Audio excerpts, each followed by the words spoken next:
the new board members we have and the citizens who are willing to serve on the Citizens Advisory Committee. We appreciate everybody's hard work and efforts in this. Help us as a board to learn from each other and to work together. Thank you for the beautiful weather we're having. Thank you for helping us to get through this pandemic and having promising vaccines out there that soon life may get back to normal. Help us to do your will in all that we do. Guide our thoughts and our actions. Amen. I pledge allegiance to the flag of the United States of America and to the republic for which it stands, one nation, under God, indivisible, with liberty and justice for all.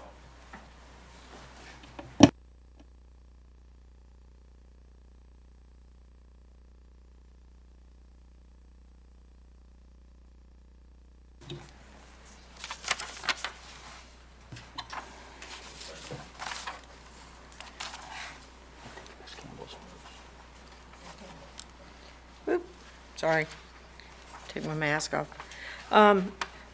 Under new business, I just want to talk about future of reclaimed water planning, maybe a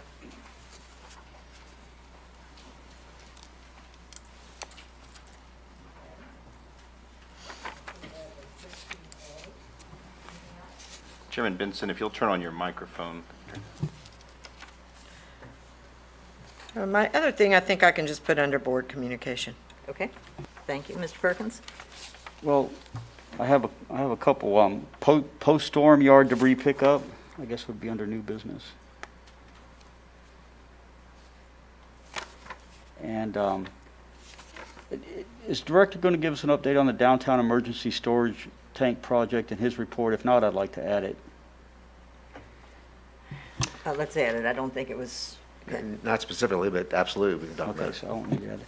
And then as far as Ms. Campbell's item, I was going to talk about, the Gulf Power going to natural gas. Is that what you're talking about? Okay, so I don't need to add it then. That's it Okay, for me. I'll mark that out. Okay.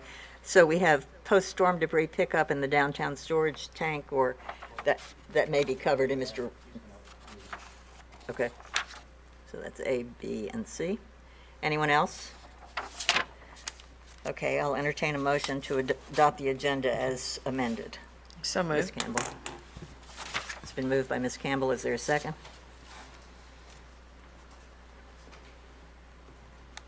Is there a second? I'll second. It's been seconded by Mr. Stevens. Please vote.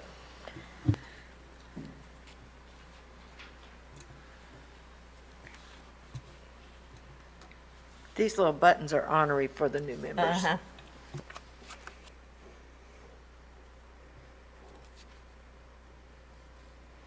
And it passes 5-0. The next item is open forum, and I see no pink slips to speak at open forum. Do you have any? Okay, good.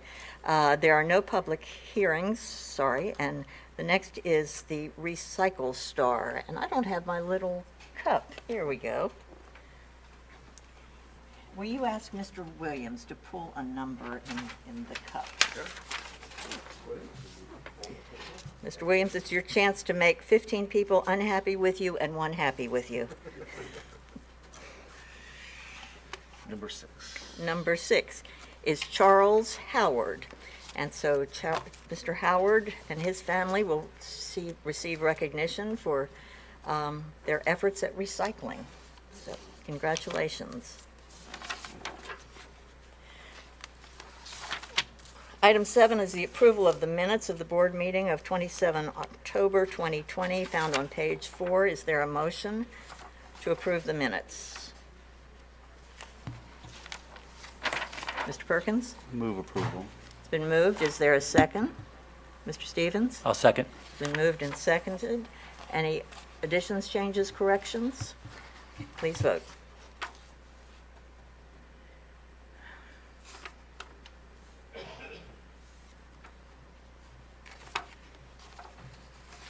And it passes unanimously. Ms. Benson, for the later Okay. time, there's that Thank you, and they're not pink, so I'll have to remember that. Okay.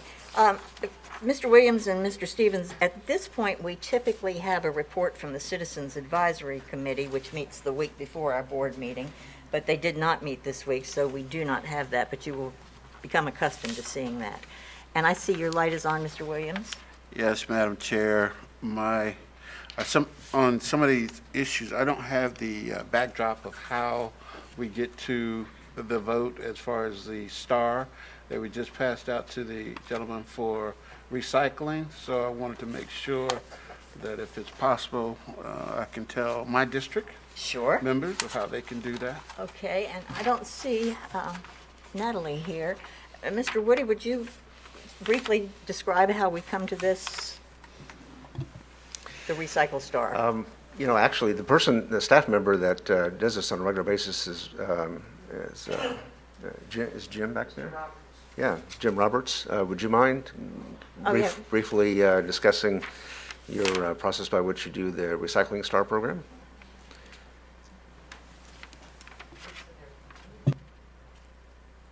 And thank you very much for having me today. We're very excited about this program. We've been doing it for about 3 years now. And the way it works, we go to each district and we actually go into the cans Wednesday, Thursdays, and Fridays.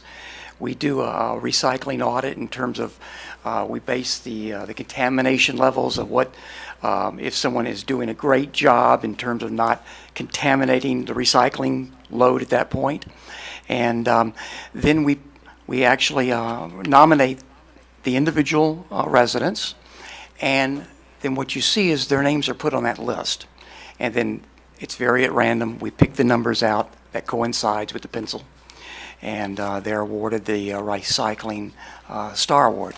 And what the winners receive is a nice check for $50. Then they are also afforded a nice winner sign that goes in their front yard. It's, of course, dependent upon how long they want that sign to stay up in their yard. But then we also award them a nice certificate that's signed by the executive director and the chairman of the board. And it's something nice that they could hang in their house. And there's some other items that we give them from EGUA, magnets. We also make sure that they do have the recycling magnets. It's part of our an awareness campaign that we've been very engaged in for the past 5 or 6 years. And so it's a real nice award. It's very received very well. And if you ever want to see how it appears, it's always in your newsletter, your monthly newsletter, and it's also posted on the EGUA website. So you'll see a great combination of various winners from the inception of the program to where it is today. But we're very proud of it, and we like to recognize the customers and the residents of our community for doing a good job. And that's basically how it works. And if you ever have any questions or so, or would like to come with me out on a run one day, I would love to take you with me, and you can see actually how it works firsthand. Okay? Thank you, Mr. Roberts. Thank you. Ms. Campbell? And I was just going to add that it's very important that we keep the contamination down as low as we can, because the contaminated recycle has to go back to the landfill and pay the larger tipping fee. So you can explain to your constituents that this keeps the cost of their sanitation lower. As long as we don't have much contamination, we don't have to spend more money. Thank you, Ms. Campbell. Okay, we come to item 8, which is the consent agenda. And what we typically do is we have a number of items that we group together as a consent agenda. I will read each of the titles, and then we will accept a motion to adopt the consent agenda, which means we will be voting for all of them. If there's one that you would like to pull out for further discussion, when there is a motion to adopt the consent agenda, you will be given an opportunity to say, I'd like to pull out item 8C, for example. So I will begin reading the topics on the consent agenda. Item 8A is adoption of General Resolution Number GR 20-64. It's found on page 13. It's a general resolution authorizing the acceptance of base bid and awarding contract, authorizing the executive director to execute a contract with Moody's Electric Incorporated in the amount of $101,561 for the Central Water Reclamation Facility Reuse Pump Upgrade project and providing an effective date for the contract. Item 8B, adoption of General Resolution Number GR 20-65, a general resolution ratifying the Executive Director's emergency purchase for completion of immediate repairs to the system's operation and maintenance building, the acceptance of proposals and award of contract, ratifying the Executive Director's issuance of an emergency purchase order and execution of a contract with Cason Environmental and Demolition Services, LLC, in the amount of $110,500, ratifying the transfer of project funds and providing an effective date. Item 8C, found on page 24, is a general resolution authorizing the acceptance of a bid submitted by Larry Hall Construction, Inc. for mold restoration in the system operation and maintenance building, authorizing the transfer of project funds and providing an effective date. Item 8D, adoption of General Resolution Number GR 20-67, a special resolution authorizing amendment to the EGUA Code, Chapter 26, regarding dental amalgam and pharmaceutical waste. That's on page 28. Number 8E, adoption of General Resolution Number GR 20-69, a general resolution authorizing a final budget amendment for fiscal year 2020. Item 8F, adoption of General Resolution Number GR 20-70, a general resolution authorizing a change order for CIP project RW 818, Water Service Renewals 2019 annual contract, payment from the appropriate line item in the operating budget and providing an effective date. Is there a motion to get these on the table, and then we'll withdraw any you wish to? I make a motion to get them on the table, but I do have some questions. Okay, it's been moved to accept the consent agenda. Is there a second? Mr. Williams? I'll second that motion. Been moved and seconded. Now, does anyone wish to withdraw any of these items from the consent agenda? Ms. Campbell? I just have some questions on D. B as in boy? D as in dog. Oh, D as in dog. That might be worth just pulling out, Ms. Campbell, if that's... Okay, we can pull okay. it. Okay, any others? Okay, if not, we are voting on items 8A, B as in boy, C, E, and F. Please vote.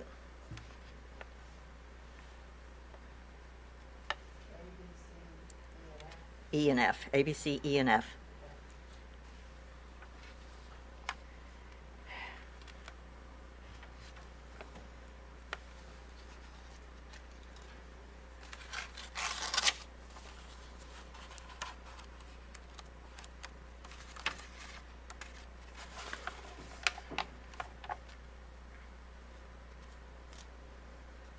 And it passes 5-0.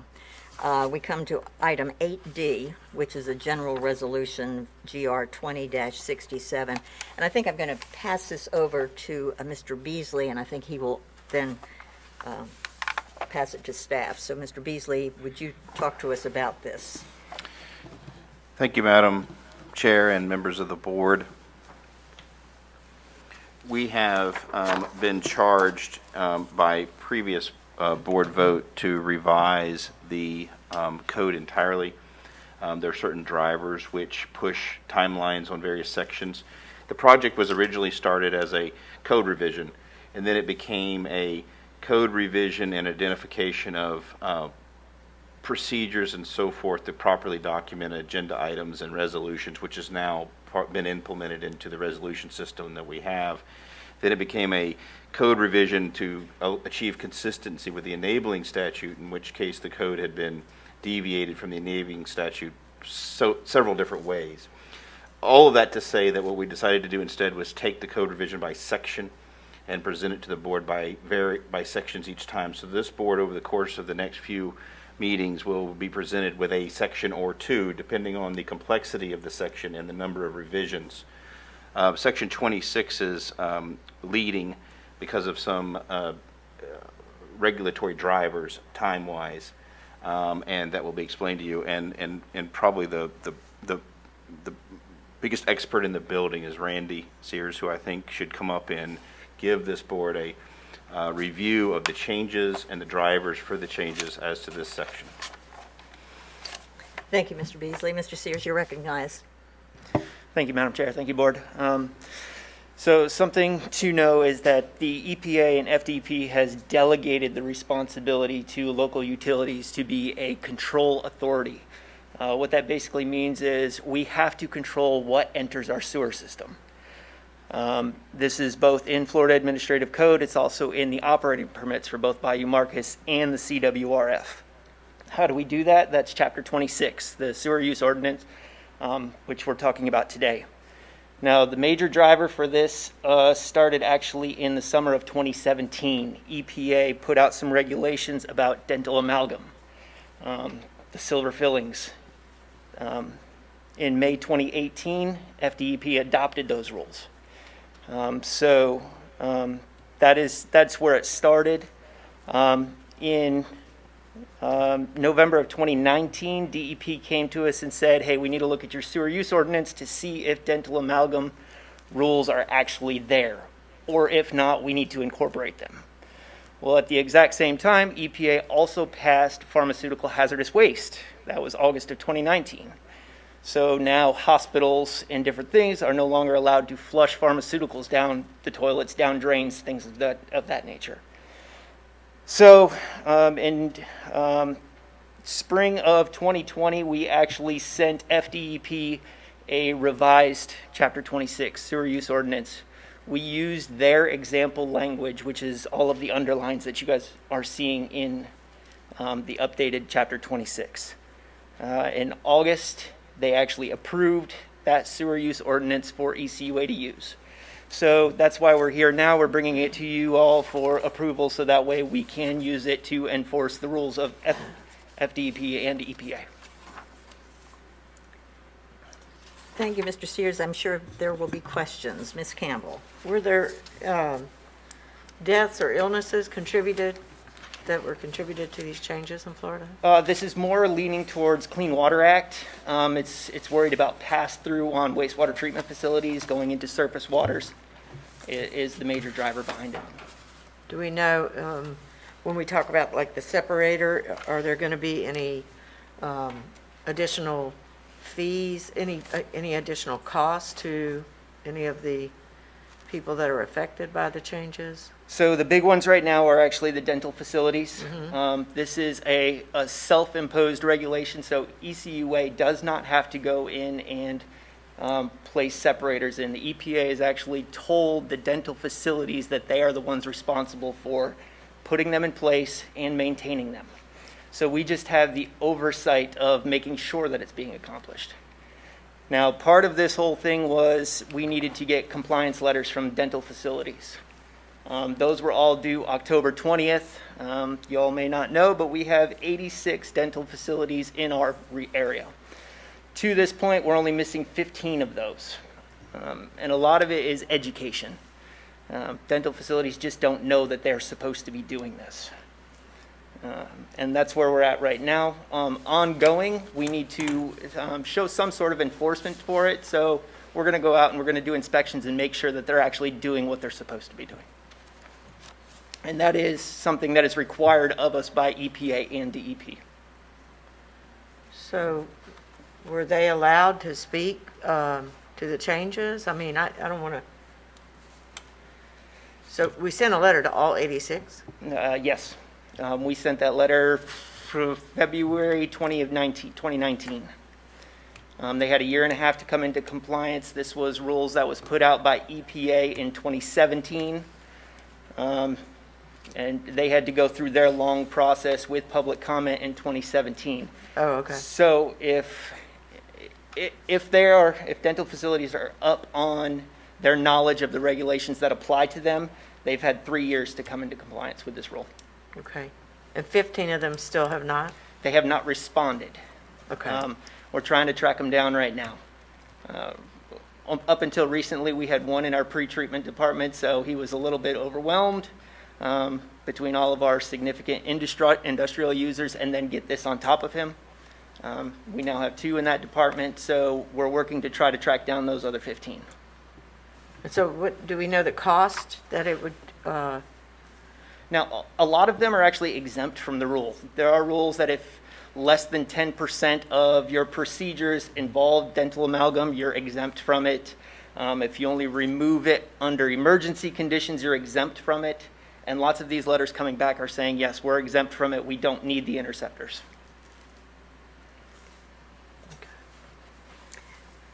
I'm just very leery to vote on changes to a code without the affected parties, having the chance to speak or. No, I think that.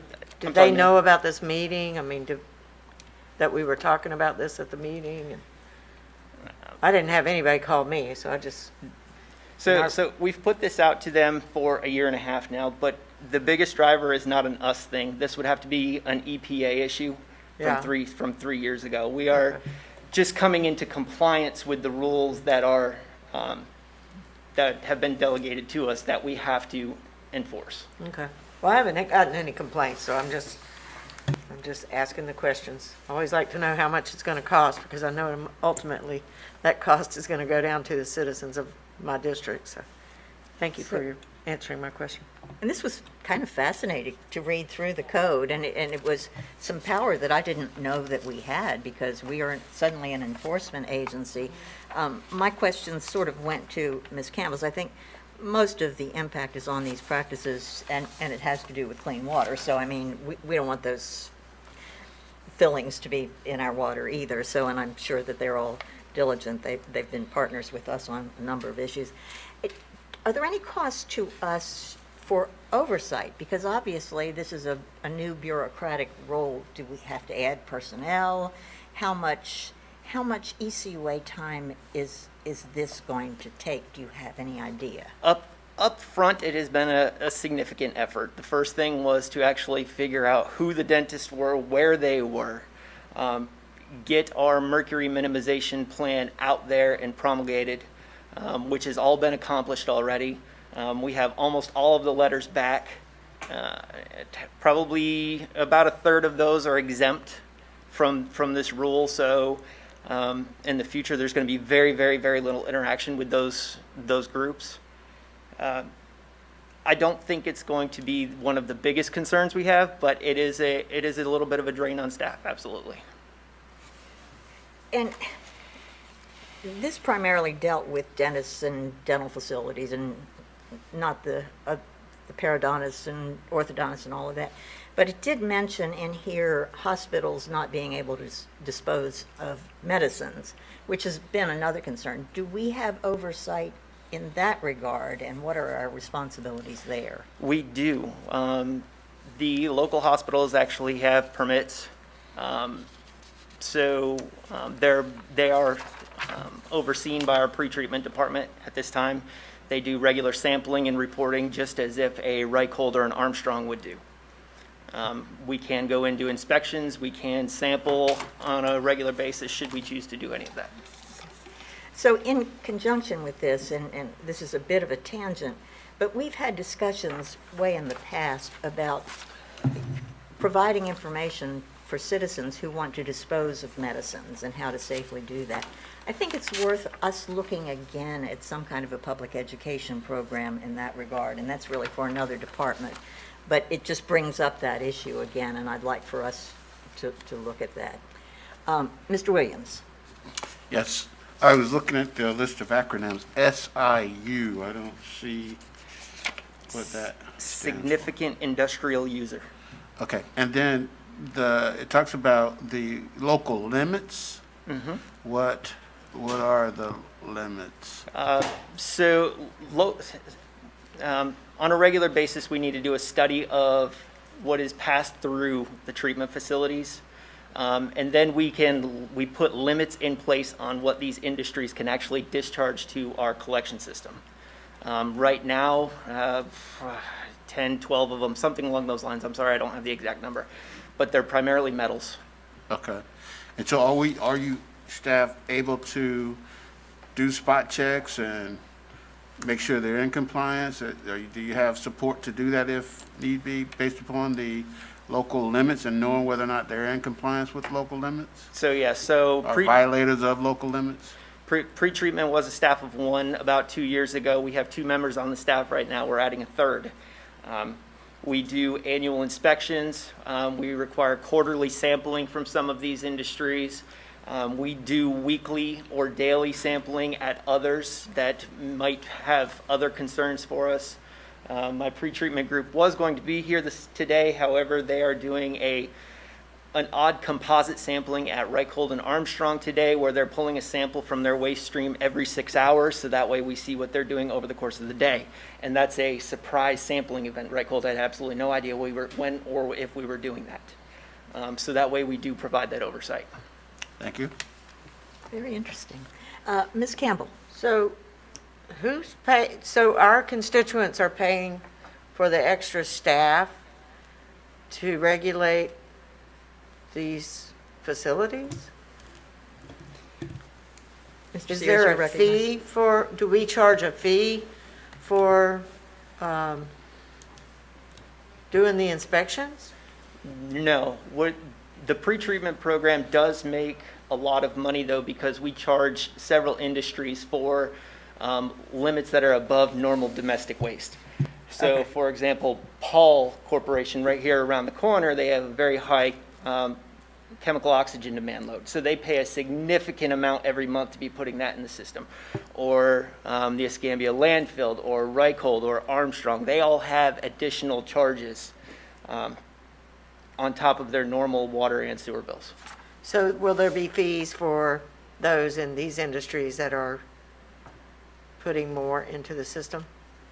For the ones putting more into the system, yes. For the pharmacy and for the dental amalgam, these Yeah. sorts of things, we really don't have a way to bill them for anything.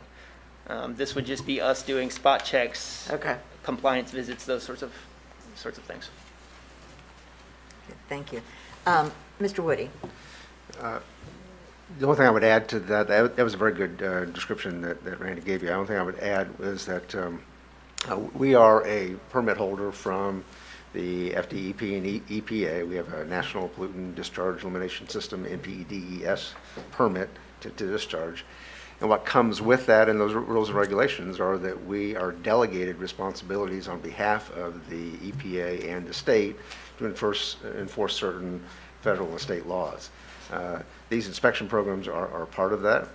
So I would say that the overall burden in terms of expense to the utility for providing general inspection and testing, both of our own discharges as well as those who discharge to us, is an expense of the entire rate base.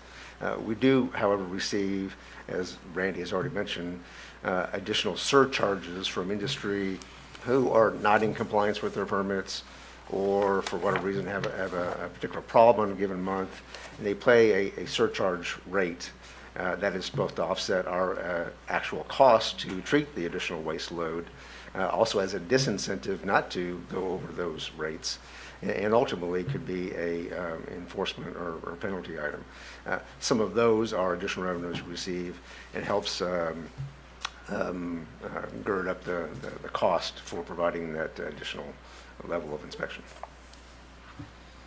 So ultimately, this is part of our mission to provide clean water to our customers, and all customers are beneficiaries of this. Yes, it's a new regulation, but we're all in this together in this regard. It's not a benefit to the dentists. It's a benefit to all the ratepayers. Mr. Williams? Yeah, this is my big question, Randy. The water that EPA establishes as far as testing, are we testing water or sampling water in those areas to see if any of these pollutants are affecting the water quality? Sorry, I'm missing. Basically, the dental or pharmaceutical waste that may get beyond the infiltration and get into our water, tap water? Are we able to test to see if companies are having more pharmaceutical waste in our water versus normal testing for EPA standards? So we have the ability to. On an annual basis, we do a pretreatment sampling event where we test for all hundreds of different chemical makeups on the influent side of our wastewater plants and the effluent side, so that way we know it's actually coming to us on a once-a-year kind of event. Okay. We also know what the treatment plant is pulling out because of that event. If we have suspicions, we can go out and we can find a manhole, a lift station, something along those lines. We can actually also require the industry organization to do sampling on their own and report numbers to us. Thank you. Thank you, Mr. Sears. Mr. Perkins? And I was just going to add, in addition to that, we have about 500,000 tests a year on our water at the well sites for regulated chemicals. So these are ones that might not be specifically regulated by EPA, but we do have a long list of them that are, and so we test, about 450,000 tests a year, and then this is in addition to that. Okay, I don't think we have a motion on this, do we? I'll make a motion that we move item D, and thank you, Randy, for coming up and answering all the questions. I always like to make sure when we're doing some kind of change in regulatory that the affected parties had the total option to weigh in. It sounds like they've had several years to weigh in. I appreciate that. So we have a motion. Is there a second? I'll second. It's been moved and seconded. Thank you, Mr. Stevens. You're voting on item 8D, a special resolution authorizing amendment to the EGUA Code, Chapter 26, regarding dental amalgam and pharmaceutical waste. Please vote.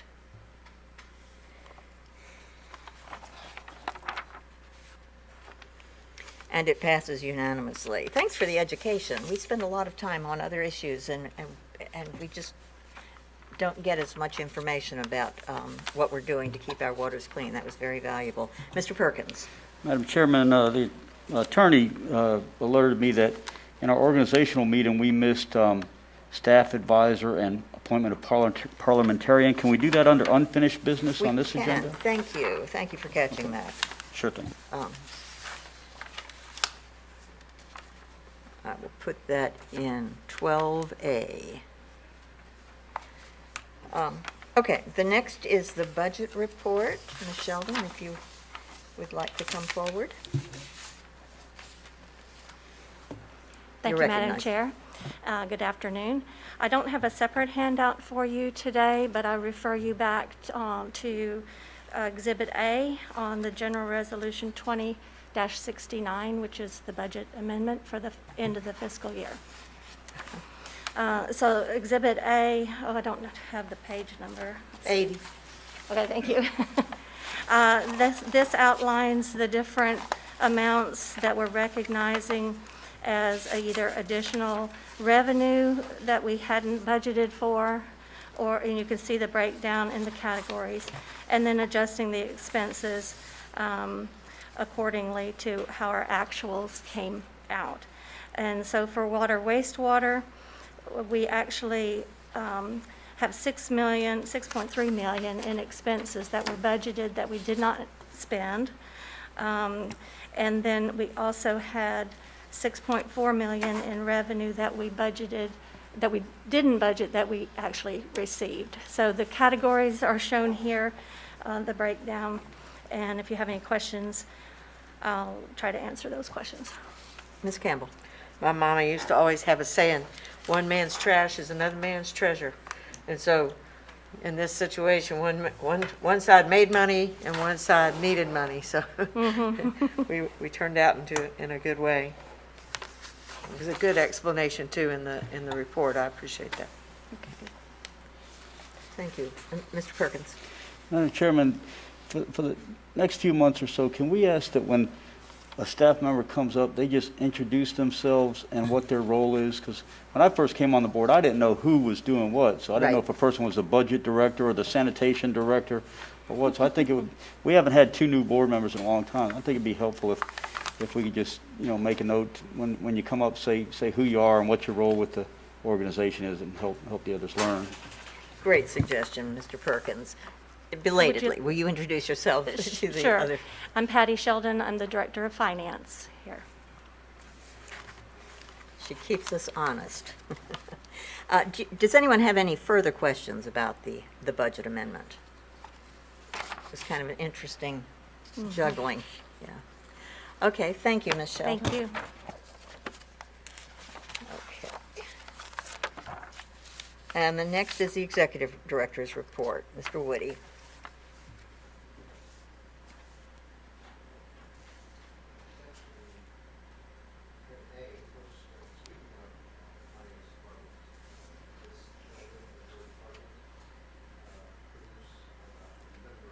I didn't turn that microphone on. Let me start that over again. Better. Item number 10A, Ms. Sheldon, who just spoke a moment ago, is the director of our finance department. And that department produces a number of work products, both what we use on a day-in, day-out basis through our Tyler Munis software and processing financial documents, but they also do very important reporting that not only goes to outside agencies, but also to our general public and rate base as well.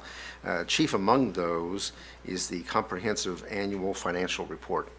I'm very pleased and proud to say that for now, the 32nd consecutive year that our finance department has won the Certificate of Achievement for Excellence in Finance Reporting from their chief industry, which is the Government Finance Officers Association.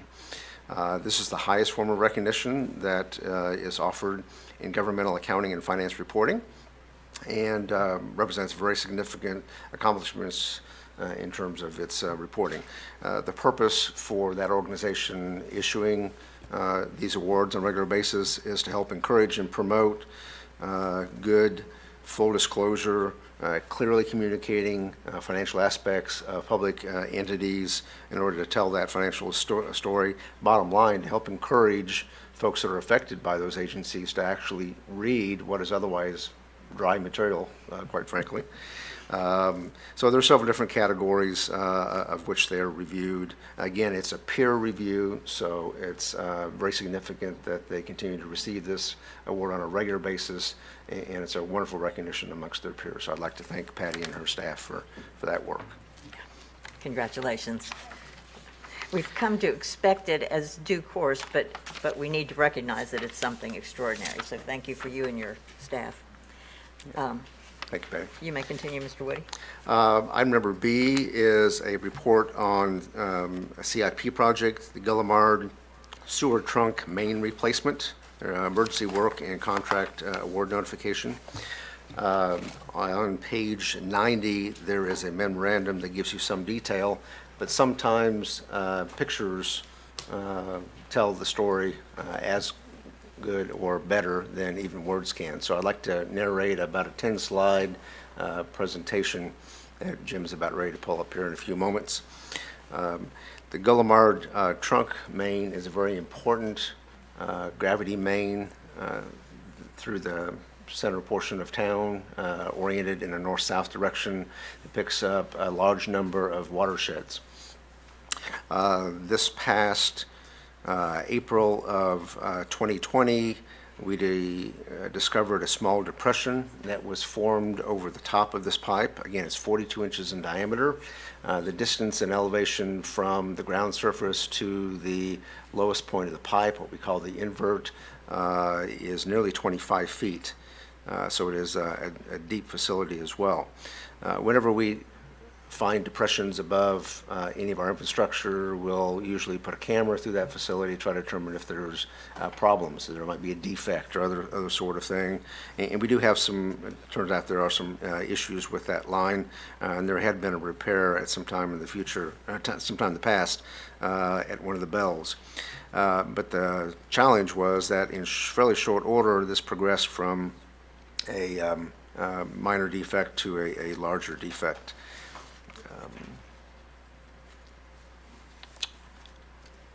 And I was going to show some pictures along the way if we're coming close. Takes a while Mr. to Roberts. load back up. I think our Mr. Roberts. computer fell asleep. So anyway, over a period of, a short period of time, what was initially a small depression grew somewhat larger. We prepared in-house plans with the plan to go through a process to bid and advertise this project.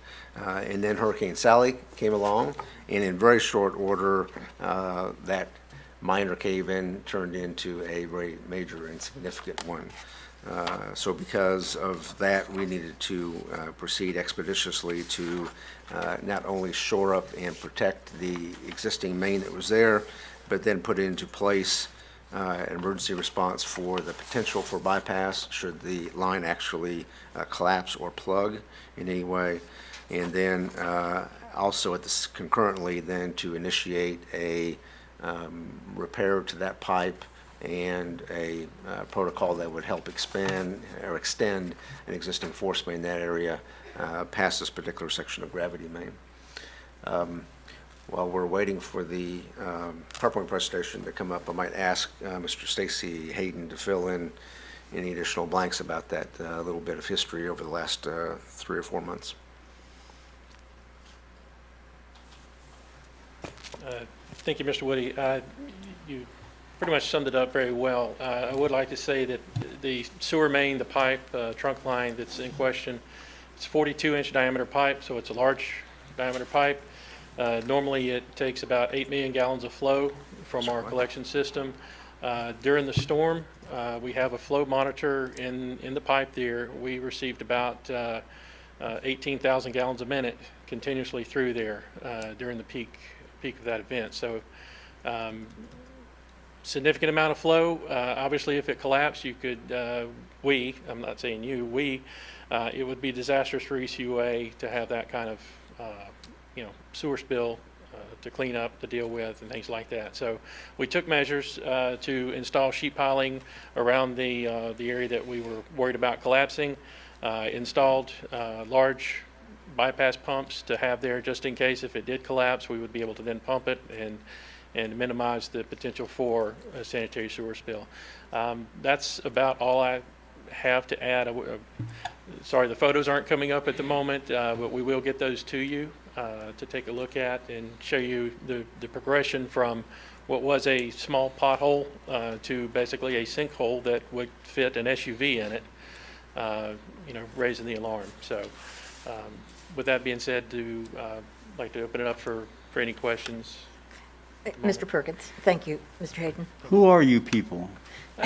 My apologies. Yeah, I was the first victim on that one. Actually, Mr. Roberts was, but you just got it first. My name is Stacy Hayden. Good afternoon. I'm the Director of Engineering here at ECUA. I look forward to working with each and of the new board members. So, thank you. Thank you. Anything else, Mr. Perkins? Yeah, this line that they're talking about, so it's a 42-inch sewer line. We moved the Main Street sewage treatment plant from downtown up to Cantonment. So we've got this great big giant line going from right downtown by there on Gilliamard Street all the way up a Gulf Tower easement, all the way up to Cantonment. When I did construction, the plumbers told me that Friday was payday and stuff didn't flow down uphill, And so if we lose power during a hurricane or something like that, or we have this break here, like they're talking about, in that 42-inch main, we've got a real emergency. So we built in Mr. Williams' district and it was quite controversial, a large emergency storage tank for that type of situation. We like to have operational redundancy so that we can protect the community from 18,000 gallons of sewage a minute coming up through the drains in the businesses and the houses downtown, you know. So those are the type of things that we try to do, and they're not always popular, but sometimes we have to do them. We'll be looking, and in that particular case, that big line came right down to where that tank was, and so there was very little choice on where we put that tank. One of the first issues that the board and new members will look at is we're talking about another storage tank on the west side of town, and there'll be,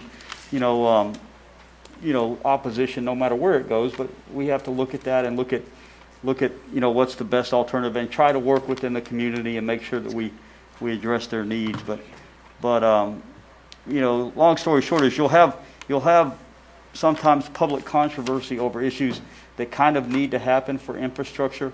And what we try to do is be as responsive as we can to the citizens and, be responsible with the dollars that we have to spend on the things. Thank you, Mr. Perkins. Ms. Campbell? We spoke earlier about Larry Walker. Dr. McCorvey went through that whole ordeal in District 3 with the North Hill tank. And it was during an election year. He could have easily said, I'm not going to vote for this. I know it's got 4 votes. But he fell on his sword for that one because it was the right thing to do. And I always admired him for that and thought very highly of him that, we're not here just to be elected. We're here to do the right thing for all the citizens of this county. And sometimes it's not the popular thing to do, and sometimes we even get sued for it. But I really admired him for taking that stance. And that thing's been there for over, how long now? The tank on North Hill tank. I'm sorry, I don't recall when it 2 or was. 3 years. And it was pretty contentious back then. It was 4 years because it happened in 2016. I was in the middle of the same election with Mr. McCorvey. And have we had one phone call complaining about the smell of that since it was completed? Not that I'm aware of. And it was going to stink to high heaven. It was going to be the worst smell in the history of mankind in Pensacola, Florida. So I'm just telling you, a lot of times if somebody doesn't want something, they're going to make it sound 10 times worse than it is. And it was absolutely nothing, and it was very paramount. Mr. Perkins was right. It's paramount to the recovery if we have a big pipe like that bust down in a storm or during an event. Thank you, Mr. Perkins. And I do want to remind you that I think we have that on the agenda for that issue, the new tank. But this is the emergency expenditure memorandum, and I know you know that. I just wanted to make sure we were all on the same page. Mr. Stevens. Yes, so Mr. Hayden, I appreciate your explanation, and it's obviously apparent this sewer main cannot bust, and the ecological impact would be extensive if it were. And looking at the emergency repairs that USCO did on I think September 23rd or so, I'm assuming that was a very short patch job, and I guess where I'm going with this is, and I've read the report, I've read the explanation. I'm a big believer on competitive bids, and we weren't able to do this this particular time, so I kind of feel like the ECUA's back is up against the proverbial wall right now because we're having to contract with this company. They may be a great company. I've looked at the explanation. We've done work with them in the past, and they're an approved contractor, et cetera, et cetera, et cetera. But all that being the case, this is a substantial expense. I mean, $2.6 million is no small amount of money. And if you look at some of the previous proposals we've signed off on, obviously the director and you all have done a fantastic job at getting competitive bids, and you see the 3 bids, and we picked the lowest bidder, but we're not getting an opportunity to do this at this stage of the ball game for something 10 times anything we just voted on. And I'm assuming because time does not permit us to do so because of the condition that the current pipe is in. So just kind of we're just stuck with having to get this company who I'm sure is a great company, reputable company's bid to say it's 2.6 million, and we're just going to have to pretty much comply with that because time does not permit us to get alternate bids. And is that your assessment as well? And I think Mr. Woody wants to respond. Okay. If that's okay, Mr. Stevens. Yeah, now that we actually have those slides on, if I can scroll through those Yeah. real quick, I'll highlight and Stacy will. The first picture you see was July 22nd. We saw a depression, did an evaluation, started preparing plans with the intention of going through a bidding process. Next picture, August 24th. Even though we were still in the process of preparation of plans and preparing to go through the bidding process, you can see already it's getting a little bit larger, but not substantially. On September 17th, the day after Hurricane Sally, significant depression and loss of material started. Only a few weeks later, on October 1st, and on the next slide, you can see it continues to grow. The anxiety being that it serves such a large area. My final slide will help illustrate that. This is the pumping. The previous slide is the bypass pumping we have set up. During dry weather flow, we have 8 to 10 million gallons of wastewater flow through that line. During wet weather, our metering during the extreme event of Sally, we had 25 to 27 million gallons per day flowing through that facility. So it was important that we protect that line from not plugging or collapsing. On the next screen, you'll see where we've installed sheet piling around the pipe in question to help protect it. Again, it's 22 feet from the surface of the ground to the invert of the 42-inch diameter pipe. So you can have an understanding of what the sheet piling entails. You can see on a view down into the hole where the piling is braced to retain soil to keep from getting into the line. Have to use well points as well in case we have groundwater problems, which is illustrated a little bit more on the next photo. The last slide really helps bring home the important point in terms of it being determined to be an emergency because of the rate at which it was accelerating. The red star is the approximate location of where this line is. You can see that's an overall map of a large part of our service area. The green, any wastewater that's contributed into our system within the area illustrated by the green portion of the map eventually flows through this 42-inch main. That's approximately 15,000 acres or 23.4 square miles. So I think that illustrates the importance of this line as much or more than any of the other statistics I've given you. Yeah, and to your point, Mr. Woody, I completely got that. Obviously, in the slides, you do a great job of depicting the emergency situation with the sinkhole, getting larger. So that was my only point, that obviously this was an extreme circumstance way outside the norm for such a large expense that we're going to sole source it. Right. Yeah, that's never the preference, and as was discussed earlier, this project was on schedule for a formal bidding process. That's always the preference. And the funding is from I&I projected. Was this going to be an immediate thing for us to do? Was it down the road? Where did it fit into our I&I project schedule? It would have come from our I&I budget, which is, Right. that's where the money's, most of the money is coming from now. We Right. are going to seek reimbursement from FEMA for a portion of the emergency response. And I will say that, to Mr. Stevens' point, we wanted bids. We were, maybe a week or two away from getting bids from a few contractors for this project, and then it just, here comes Hurricane Sally and did what it did to us. I will say that I did review utility services numbers, their unit prices for the project, and it is in line with normal unit prices. In other words, so we can, there doesn't seem to be any evidence of gouging or anything like that, because they know it's an emergency or anything like that, and so they from past experience dealing with them, it's the norm for them. They're a very good contractor to work with, and unit prices were in line with the work that's being done. I will say, too, a large percentage of the work is passed through. The bypass pumps, the sheet piling, those are costs that are from a provider, I don't recall who they're using for the bypass pumps at the moment, but those just have a very minor markup from the contractor, and it's just a pass-through cost, essentially. So, Did this bump in front of the line for any other important I&I project that we're now having to defer? not at the moment. We're not seeing that impact. There's some big projects like the emergency storage tank downtown, which we'll get into later, that we would like to move forward with, but because that project is postponed, it's not. This project is not impacting many others. But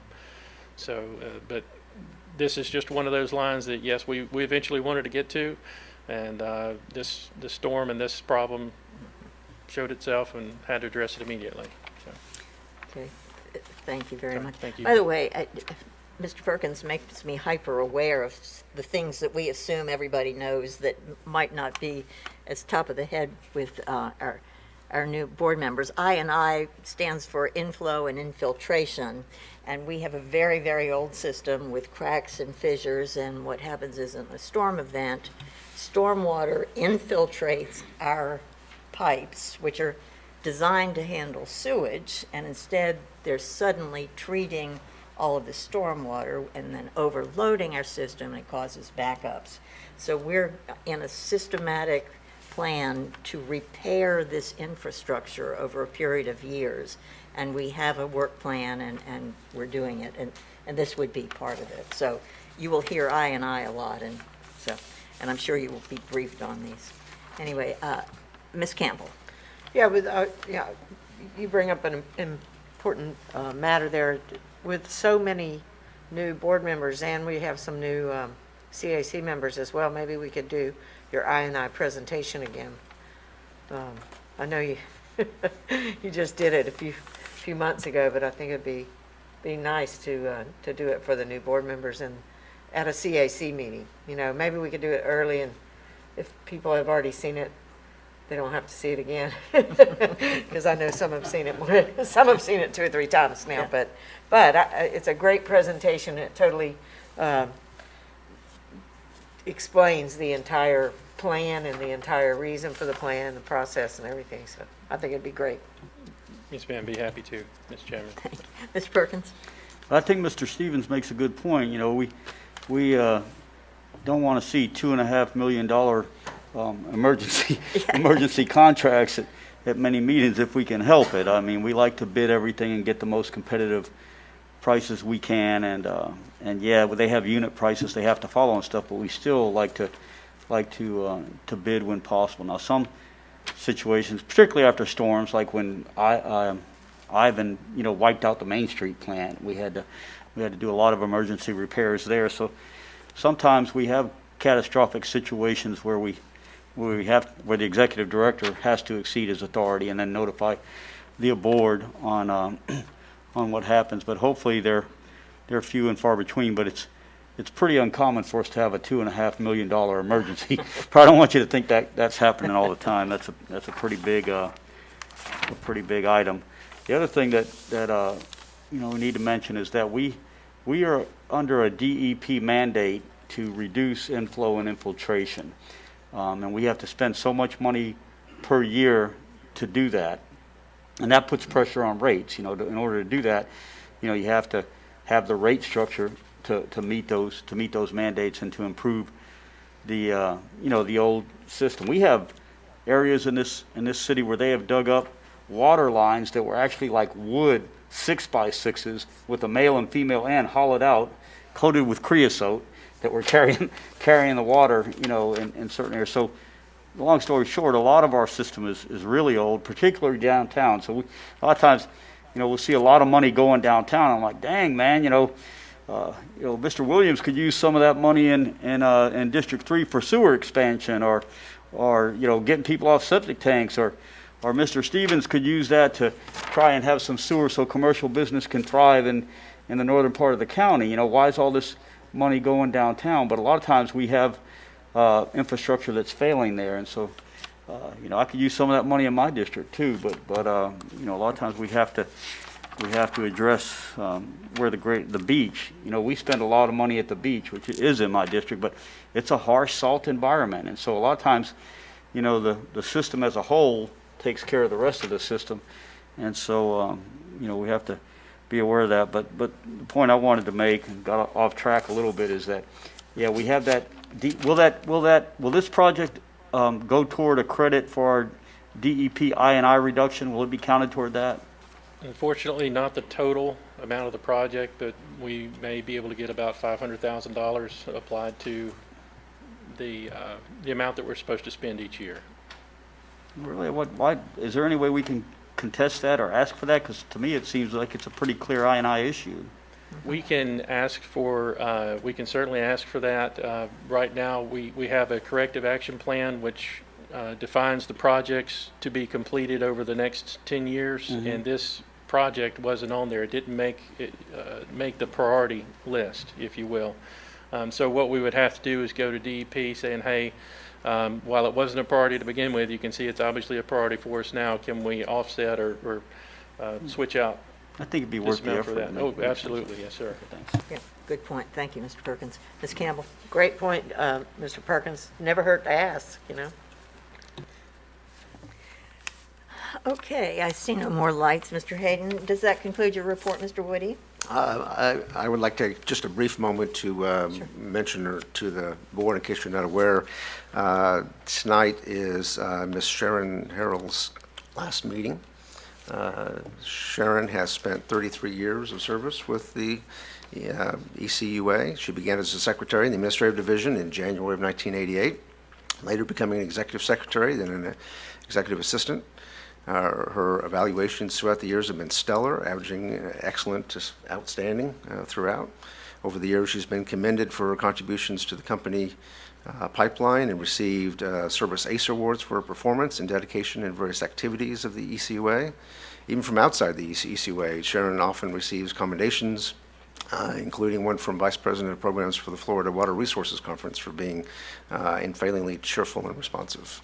She's an outstanding person in our office. She's been a wonderful help to me during my transition. You obviously have worked with her much longer than I, but I want to recognize her as she is getting ready to enter retirement. Thank you, Sharon. I will tell you that Mr. Johnson told me he would not have survived his interim leadership had it not been for Sharon helping him along. Of course, he didn't plan on a pandemic coming during his interim period, and she really kept a steady hand on the helm and helped him guide. But boy, we will all miss you.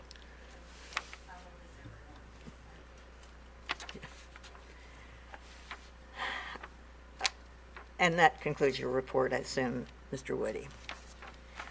The next is the attorney's report. Mr. Beasley, you're recognized. Thank you, Madam Chair. I have no report at this time. Okay.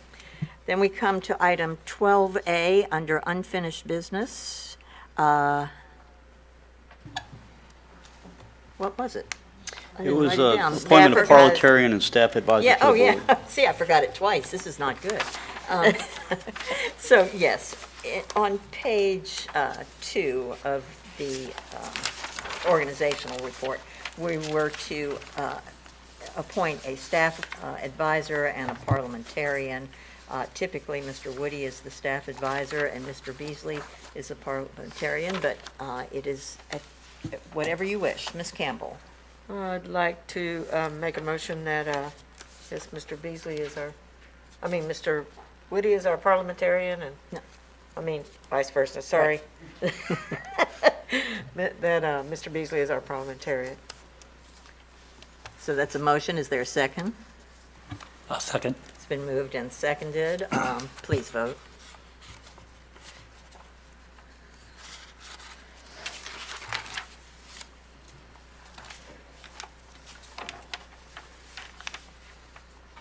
And it passes 5-0. Thank you for reminding of us that. I'd like to nominate Mr. Piscopo as staff advisor. No, I'm kidding. Nominate Mr. Woody as staff advisor. I'll second. Oh, that's funny. So they were not both included in your motion? I'm sorry, I misunderstood the motion. You just nominated Mr. Beasley. Okay. So we have a motion for Mr. Woody as staff advisor and a second. Yeah, sorry, there was a little confusion. Okay, we're voting now on Mr. Woody as staff advisor. Please vote.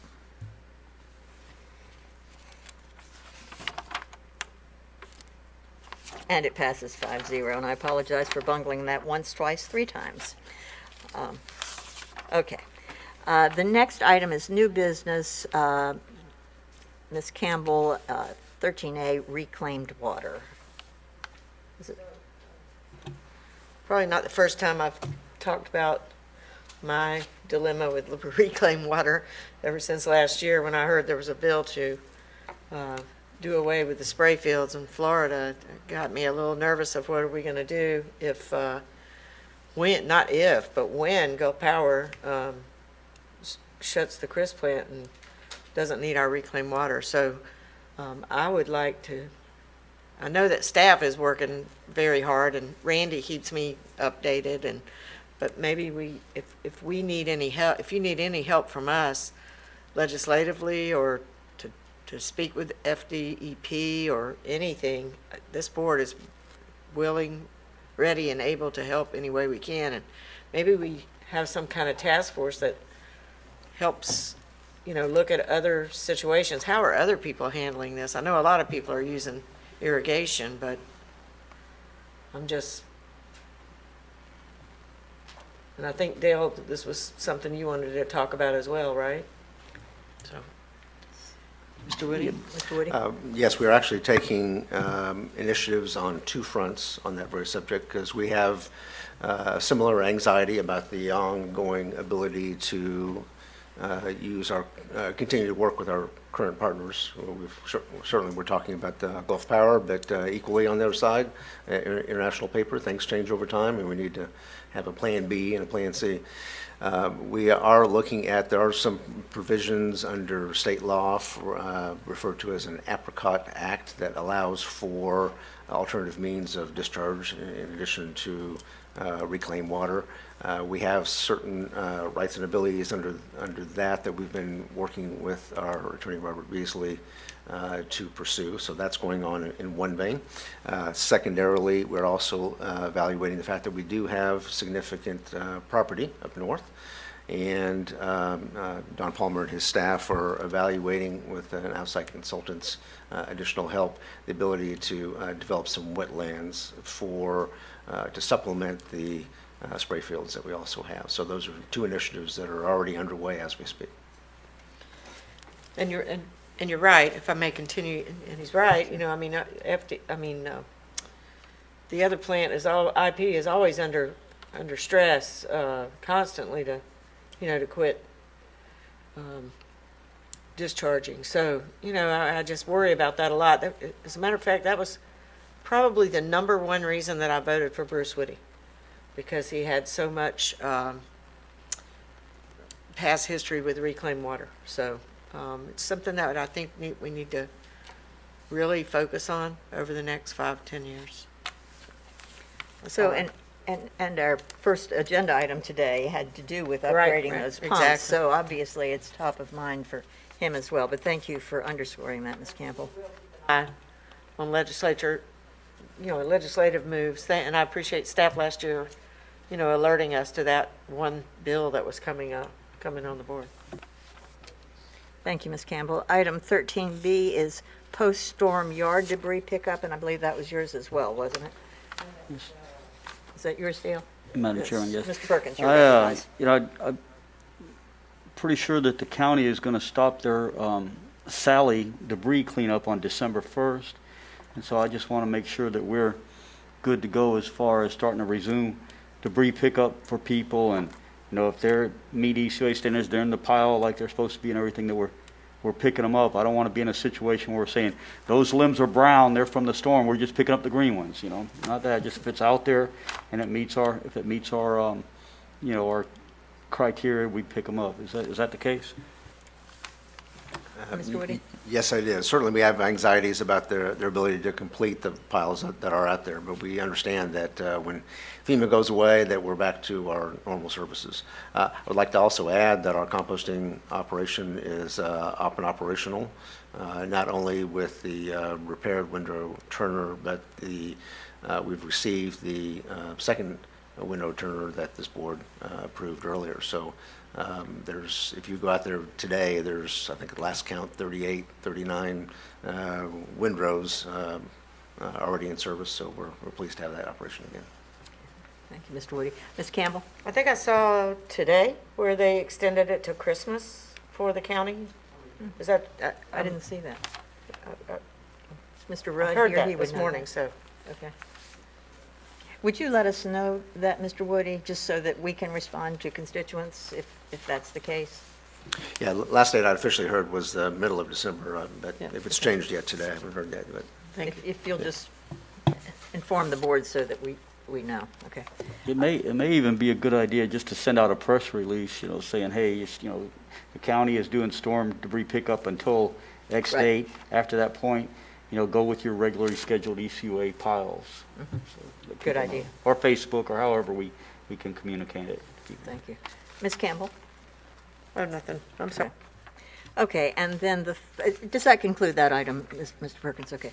The next is downtown storage, and was that yours, Dale, or was that you, Ms. Campbell? The downtown storage plant?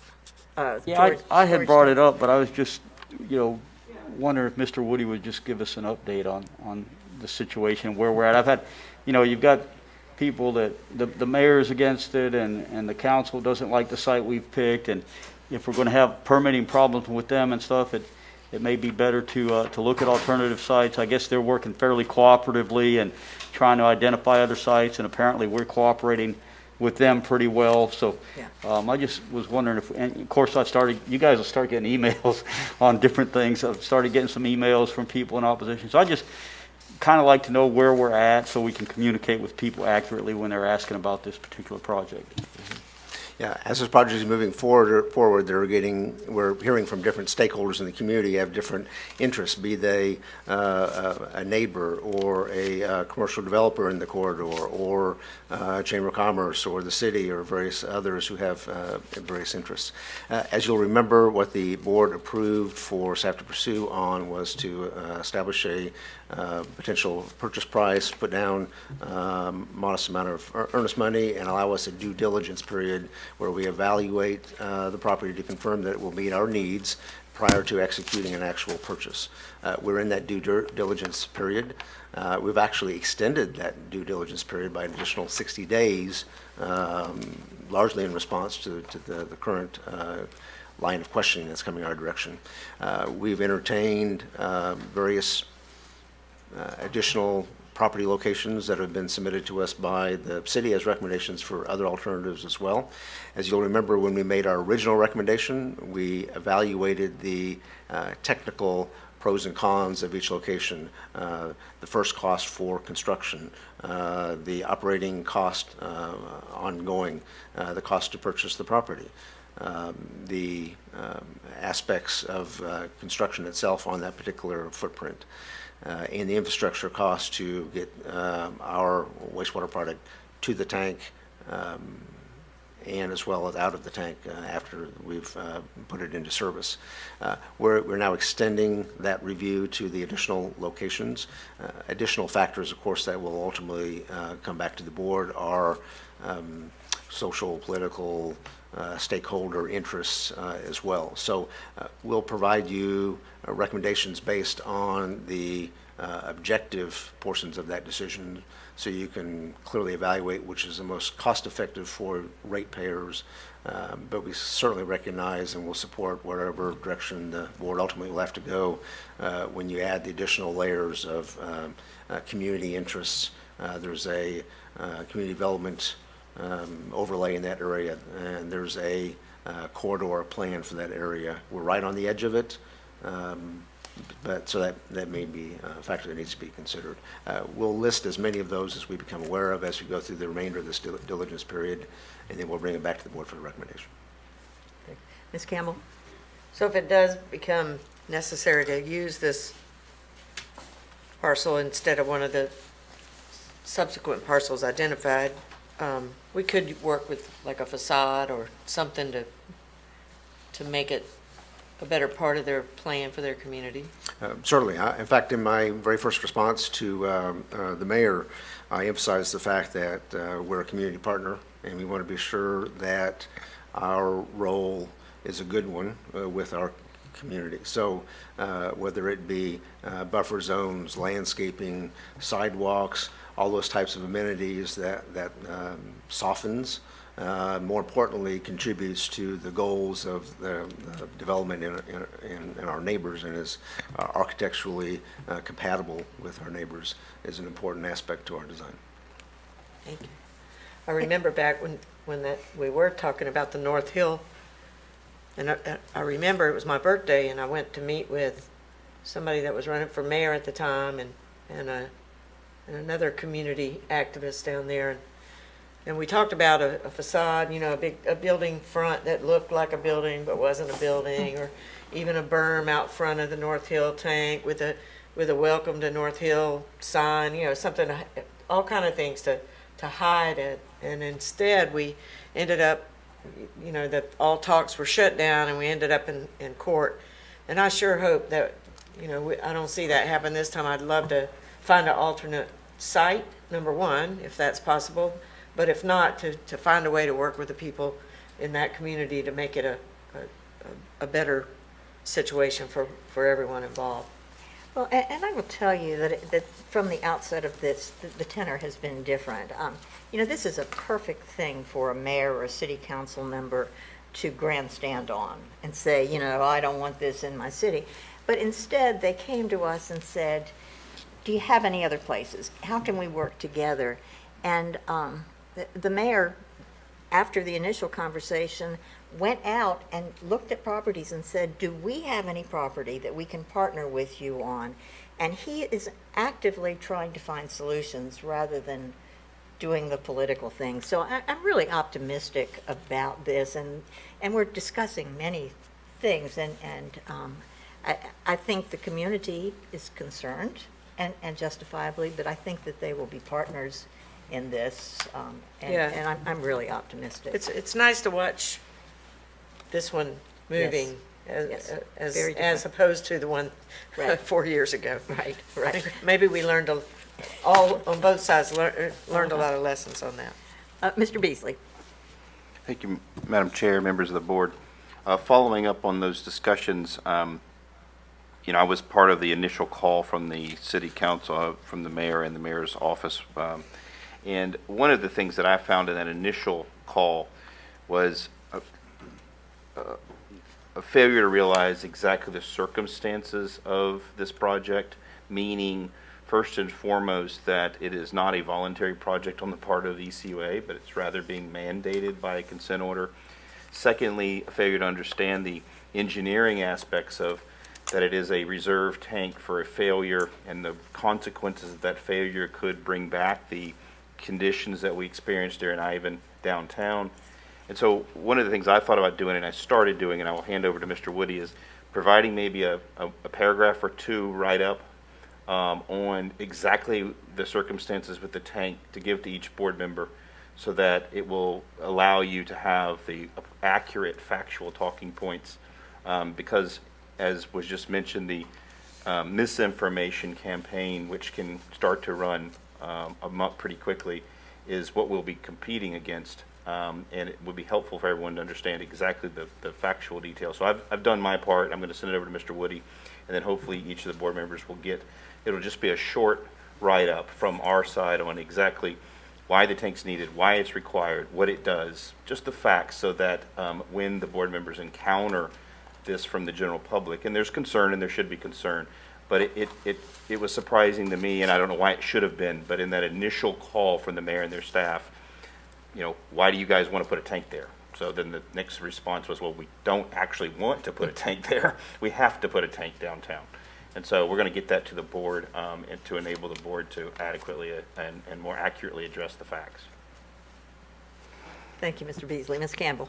Thank you so much, Robert. This is such a refreshing time with the ECUA. I think communication is a key to success, and getting our story out there better is something that I've always felt we could do. We don't do a good enough job at that, of getting that story, why we do the things that we do, and I appreciate you didn't have to do that, and it's nice and refreshing to see you step in and do that for us. Thank you, Ms. Campbell. I have nothing else on the agenda. But we have board communication. Yeah, well, right, I know, but we didn't have any other items. So the next item is number 14, board communications. And I believe you indicated you had something, Ms. Campbell. Yeah, first off, I'd like to wish the entire staff of the ECUA and this board and the new members a very happy Thanksgiving. It's been a very, very, very trying year, and I hope that everyone enjoys the holidays, because you certainly, especially staff, you certainly all deserve it. I mean, this has been probably the toughest year since I've been on this board. And also, I'd like to say I've been asked to assist with a campaign to make something that's going to make ECUA look good. It's a voluntary elimination for the use of single-source plastic bags on Pensacola Beach. I spoke with Mr. Rusty Branch, just briefly. We're going to meet later and talk in depth more about it. Even brought it up to the Perdido Chamber, and they would love to be involved as well. Join this campaign on, with Perdido. So I'll be coming back to my fellow board members for their support, as well as Board of County Commission and the City Council. I think this is the Santa Rosa Island Authority, of course, is already on board with their support. So I just think it'd be a good thing to do for the environment, and they're going to try to get the schools involved, starting out there on Pensacola Beach. So I'll definitely be calling on Dale to come out and help, since it's his district. And I just think it'll be a nice thing that ECUA is doing for the environment. I hope you'll all get involved. Thank you, Ms. Campbell. The next item is there anything else to come before us with board communications? We didn't have any others, so, okay. We come now to open forum, and I have one person who is asked to address us, Mr. Mark Glover from 4106 Gulf Breeze Parkway. Mr. Glover, if you will come up and press the speak button and introduce yourself, you have 5 minutes.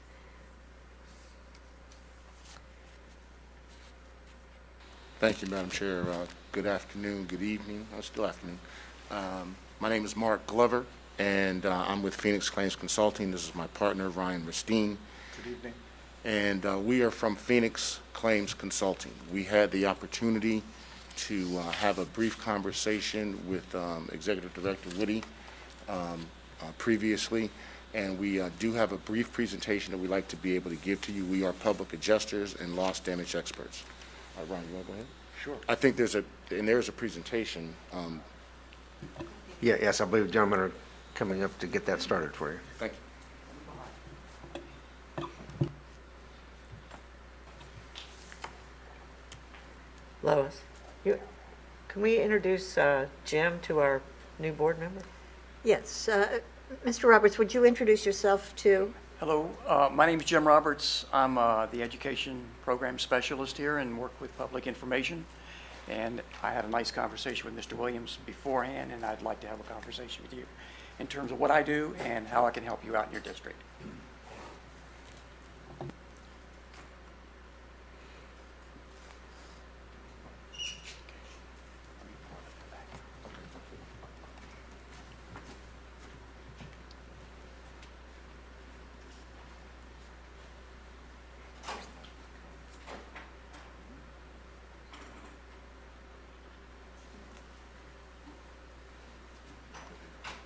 See how to click through this. Yeah.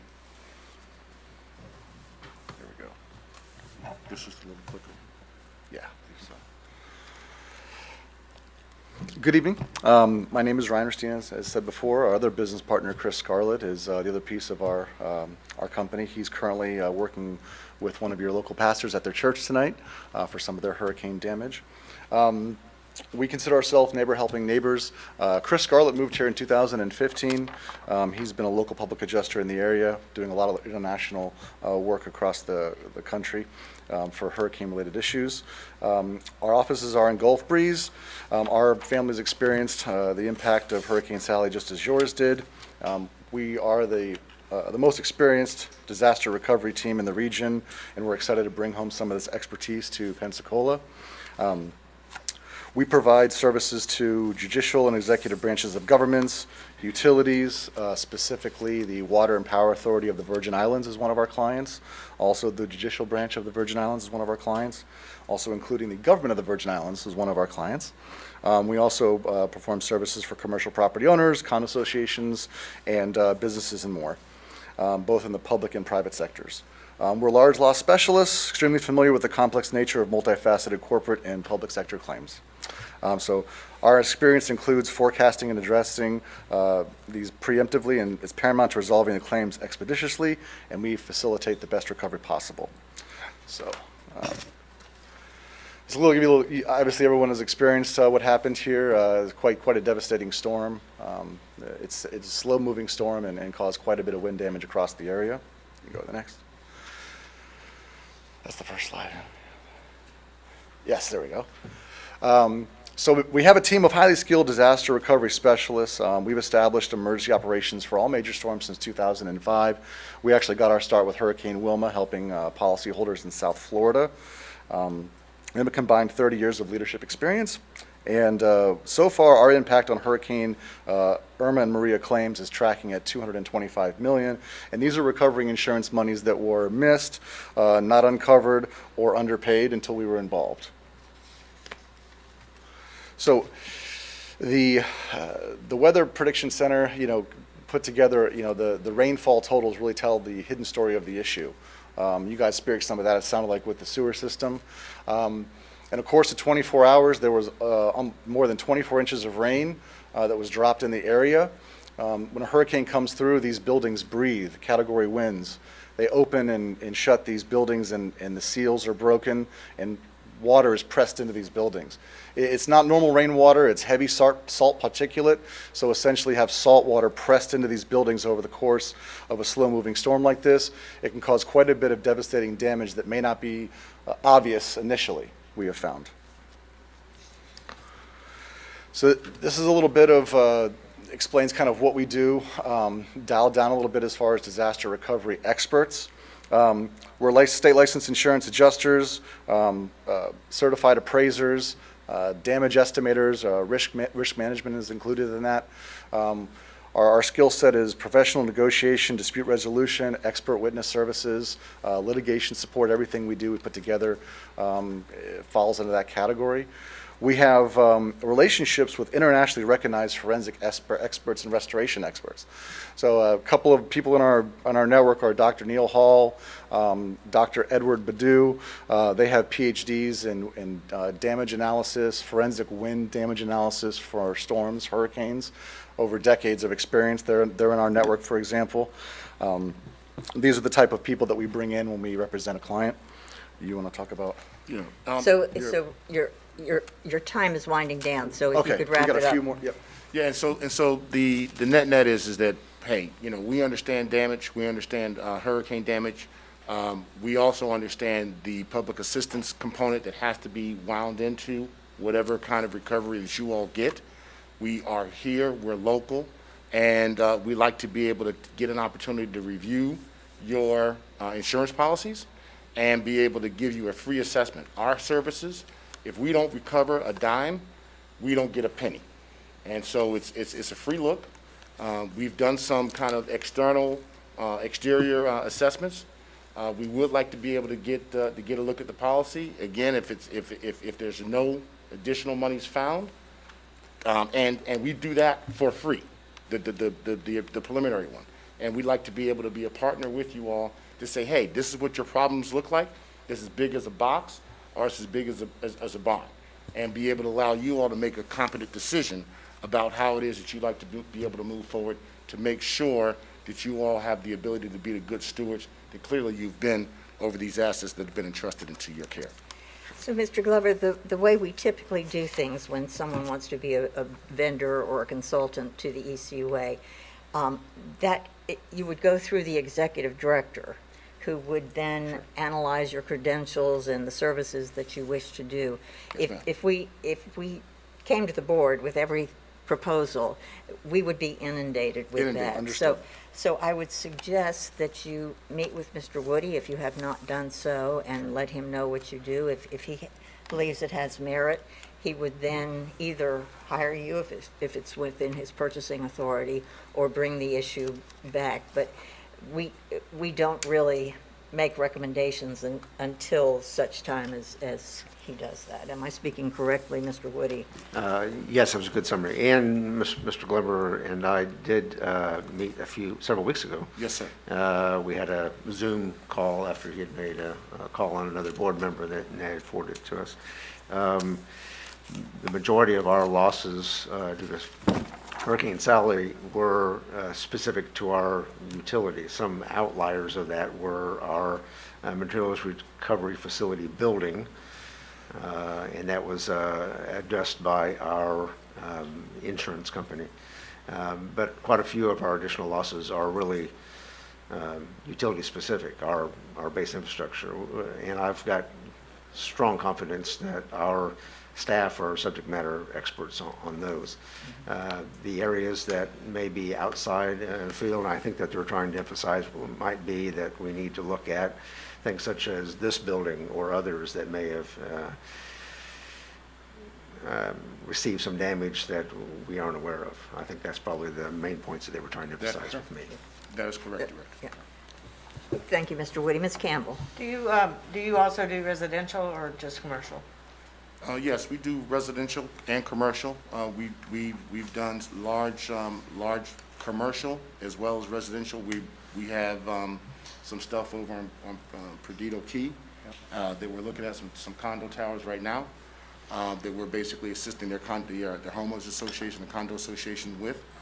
We've done it throughout South Florida and throughout the entire state. So the short answer is yes. Okay. Thank you. Can I get one of your business cards before you? Absolutely. Thank you. We appreciate the time and let us introduce our services. Thank you. Mr. Woody, did you have something else you want? Oh, I'm sorry. Okay, No. good. And we're about to adjourn, so you can give that to Ms. Campbell Afterwards? after Thank we've you so much. adjourned. I have no more lights on. It's been a longish meeting. I want to welcome again our newest board members. You passed the test with flying colors. Thank you so much. We look forward to serving with you. I hope everyone has a safe Thanksgiving. Mr. Stevens? No, I just, we had a request to maybe get a picture of us. Yes. Group picture of the new board. Group picture, new board. After the meeting. After the Ms. meeting. Snyder wanted us to get a picture. And I wish you a safe, healthy Thanksgiving. We are adjourned.